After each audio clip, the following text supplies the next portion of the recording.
The EU policy of helping Libyan authorities intercept people trying to cross the Mediterranean and return them to prisons is inhuman, the UN has said. The suffering of migrants detained in Libya is an outrage to the conscience of humanity, said the UN Human Rights Chief, Zeid Ra'ad al-Hussein, in a statement issued on Tuesday. The European Union's policy of assisting the Libyan Coast Guard to intercept and return migrants in the Mediterranean is inhuman. Chaos-ridden Libya has long been a major transit hub for people trying to reach Europe. Many have fallen prey to serious abuse in the country at the hands of traffickers and others. Quick guide Muammar Gaddafi was ousted as president in 2011 after more than 40 years in power. But deep division between his supporters and adversaries persisted. An internationally recognized National Transitional Council took over, but quickly succumbed to schism, particularly between East and West. The transitional authorities found it impossible to extend their writ across the whole country, which was splintering into myriad factions: former regime loyalists, revolutionary brigades, local militia, Islamists, old army units, tribes, people trafficking gangs. A General National Congress was elected in 2012 and established itself in Tripoli. But when a national parliament was elected in 2014, the GNC refused to accept the result. The new body had to install itself in the eastern city of Tobruk. Libya now effectively had two governments, the former buttressed by Islamist militias in its Tripoli stronghold, the latter supported by Khalifa Haftar, a renegade army colonel now head of the armed forces. Libya has become too unsafe for diplomats and most aid workers. The UN pulled its staff out in 2014 and foreign embassies followed suit.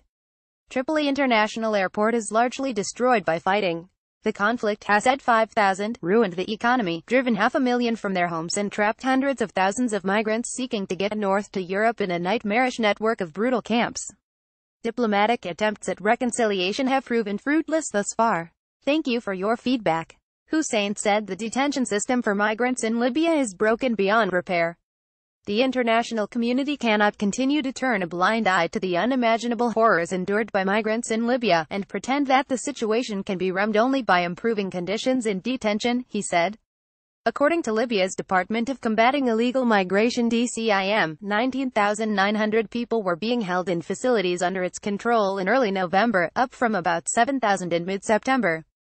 The increase came after authorities detained thousands of people previously held by smugglers in Libya's trafficking hub Sabratha, west of Tripoli. Hussein said UN staff members had visited 4 DCIM facilities earlier this month and were shocked by what they saw.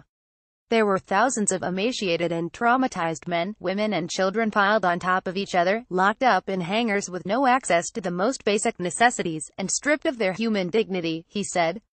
People including children described horrific beatings by guards at detention centers, while many women said they faced rape and other UAL violence at the hands of smugglers and guards. One woman told UN staff she was gang-raped by 3 men, including a DCIM guard, while another woman said 4 armed men had gang-raped her during her journey, when she was pregnant. I bled profusely, and I think I lost the baby. I haven't seen a doctor yet, she said. The UN urged Libyan authorities to take concrete steps to halt violations and abuses in the detention centers, and stop detaining migrants. The increasing interventions of the EU and its member states have done nothing so far to reduce the level of abuses suffered by migrants, Hussein said, adding that instead, there appeared to be a fast deterioration in their situation in Libya. Zeid's comments came after ministers from 13 European and African countries pledged on Monday to act to ease the crisis around the Mediterranean, especially to help improve conditions for people held in Libya. At a meeting in Bern of the Contact Group on the Crisis along the Central Mediterranean Migration Route, ministers reiterated a pledge to strengthen Libya's Coast Guard. Italy, with the support of the EU, has since this summer been training the Libyan Coast Guard to intercept boats as part of a controversial deal that has resulted in arrivals to Italy falling by nearly 70% since July. Reacting to Hussein's charges, an EU spokesperson said Brussels was funding UN agencies on the ground in Libya that were working to protect people. We believe that the detention centers in Libya must be closed. The situation in these camps is unacceptable, the spokesperson said in a statement. The EU wanted rescued people to be brought to reception centers that meet international humanitarian standards, they said, while at the same time improving the Libyan Coast Guard's capacity to prevent deaths at sea. But the UN Human Rights Office criticized European countries for ignoring warnings that the deal with Libya could condemn more people to detention, exposing them to torture, rape, forced labor and extortion. We cannot be a silent witness to modern-day slavery, rape and other UAL violence, and unlawful innings, in the name of managing migration and preventing desperate and traumatized people from reaching Europe's shores, Hussein said.